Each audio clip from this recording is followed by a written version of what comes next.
নির্বাচিত হলে যুক্তরাষ্ট্রের ১৪০ বছরেরও বেশি সময় ধরে চালু থাকা সিভিল সার্ভিস সুরক্ষা বিলুপ্ত করার ঘোষণা দিয়েছেন সাবেক প্রেসিডেন্ট ডোনাল্ড ট্রাম্প। তিনি সরাসরি বলেছেন, নির্বাচিত হলে প্রেসিডেন্টের ক্ষমতা বলে প্রতিটি নির্বাহী শাখার কর্মচারীকে বরখাস্ত করবেন। যদিও ফেডারেল কর্মচারীদের ৮৫%-এরও বেশি ইতোমধ্যেই ডিসি এলাকার বাইরে কাজ করেন। ট্রাম্প জানিয়েছেন তিনি ওয়াশিংটনের বাইরে ১ লাখের মতো কর্মী সরিয়ে নেবেন। তার পরিকল্পনা পুরো বিভাগকে ভেঙে দেবে বলে আশঙ্কা করছেন বিশ্লেষকরা। এর আগেও ট্রাম্প এমন প্রচেষ্টা চালিয়েছিলেন। তার বর্তমান প্রচারাভিযানের ওয়েবসাইটে ট্রাম্পের বিবৃতিতে বলা হয়েছে, আমি অবিলম্বে দুর্বৃত্ত আমলাদের অপসারণের জন্য প্রেসিডেন্টের কর্তৃত্ব ফের চালু করার জন্য আমার ২০২২ কার্যনির্বাহী আদেশ পুনরায় জারি করব।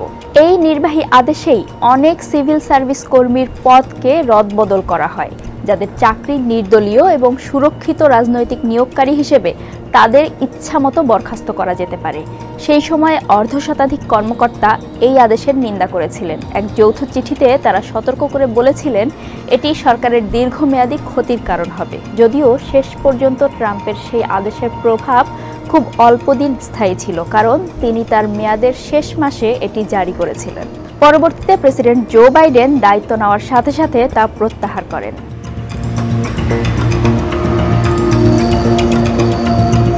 আগের মেয়াদে ট্রাম্পের নেওয়া বিভিন্ন উদ্যোগ ফেডারেল সরকারের বিশাল অংশকে দুর্বল করতে দেখায়। ট্রাম্পের এসব পরিকল্পনা তার সমর্থকদের বুদ্ধিতে নেওয়া হলেও নীতি নির্ধারকরা সতর্ক করেছেন, এসব উদ্যোগ ফেডারেল কর্মী বাহিনীকে ফাঁপা এবং রাজনৈতিকভাবে প্রভাবিত করবে, অনেক অভিজ্ঞ এবং জ্ঞানী কর্মচারীকে পদত্যাগে বাধ্য করবে এবং রাজনৈতিক পৃষ্ঠপোষকতায় দুর্নীতির দরজা খুলে দেবে। প্রতিশ্রুতি অনুযায়ী ট্রাম্প যদি দ্বিতীয় মেয়াদের শুরুতে হাজার হাজার সিভিল সার্ভিসের কর্মচারীকে রাজনৈতিকভাবে নিযুক্ত পদে পরিবর্তন করেন, তাহলে বিপুল সংখ্যক ফেডারেল কর্মী বরখাস্ত হতে পারেন, যদি না তারা জনস্বার্থে ট্রাম্পের প্রতি আনুগত্য স্বীকার করেন।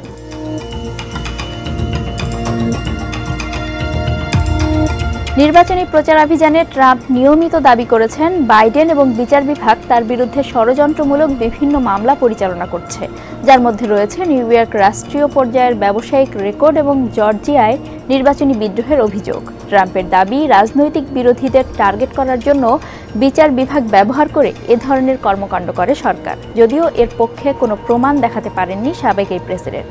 তবে ট্রাম্প নিজেই তার আগের মেয়াদে এই পদ্ধতিতে বিচার বিভাগকে ব্যবহার করার চেষ্টা করেছিলেন বলে অভিযোগ রয়েছে।